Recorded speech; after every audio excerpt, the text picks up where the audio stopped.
Hello, my pyare bachcho, and welcome back. I know. Your board exams are super close and the tension is probably building up, right? Especially for a chapter like application of derivatives. But hey, don't you worry, because your favorite tutor is here.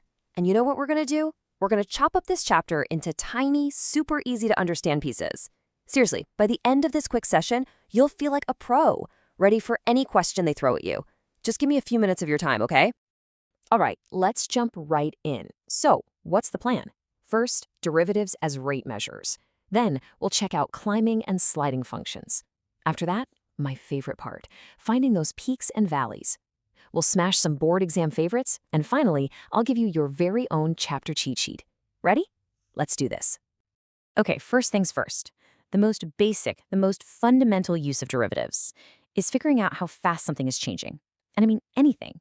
Think about it, from a rocket's speed to how fast a company is making money. It's all about rates of change.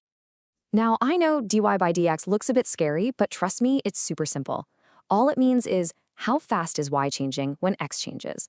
The best way to think about it? It's just a speedometer.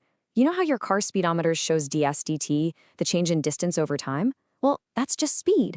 A derivative is basically a speedometer for anything you can think of. So, you ready to use our new math speedometer? Let's try a classic board exam question. So you've got a cube, and its volume is getting bigger.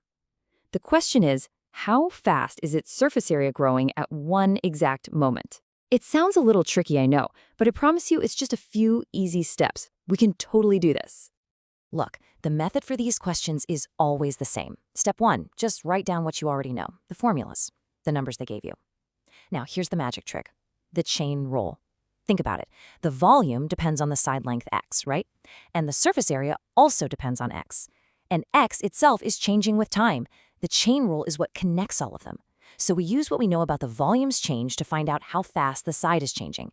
And once we have that little piece of information, we just pop it into the surface area formula and boom, we solve it.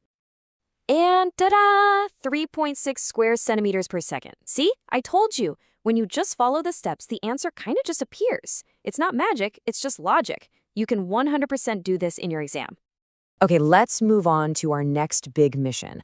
And it's super cool because it builds right on what we just learned. We're about to become function detectives. Our job?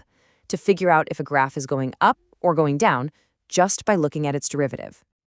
Okay, listen up. This is the golden rule. It's called the first derivative test, and honestly, it's so simple.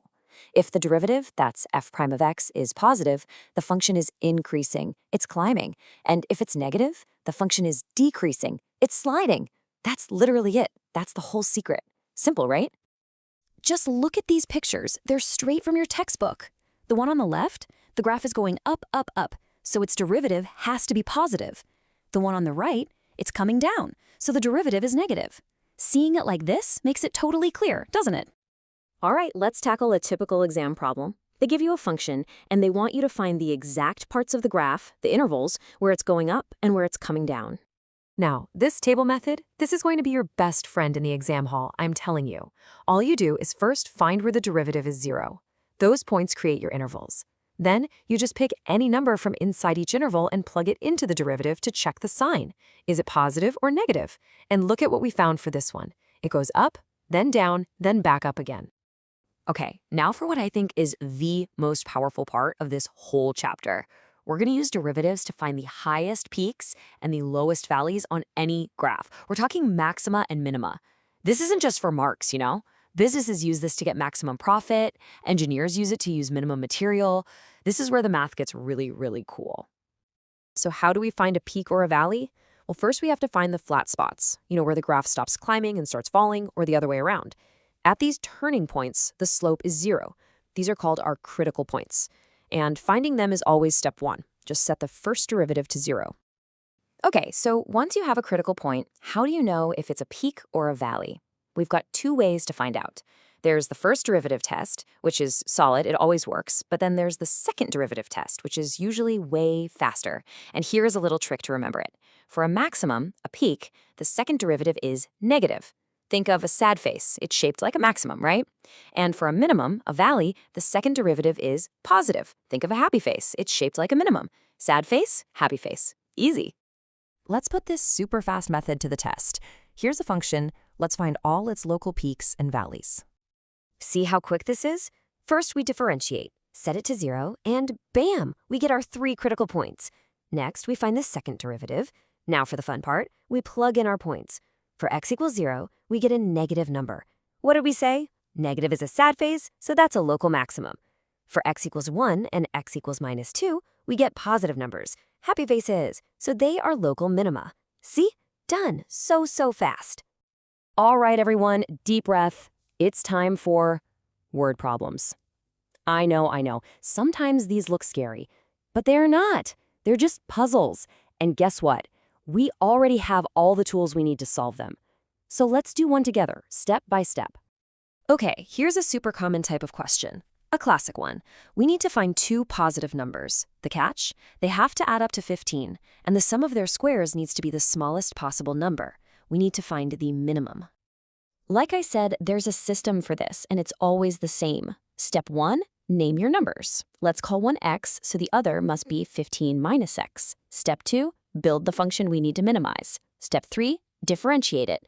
Step 4, find the critical point, set that derivative to 0.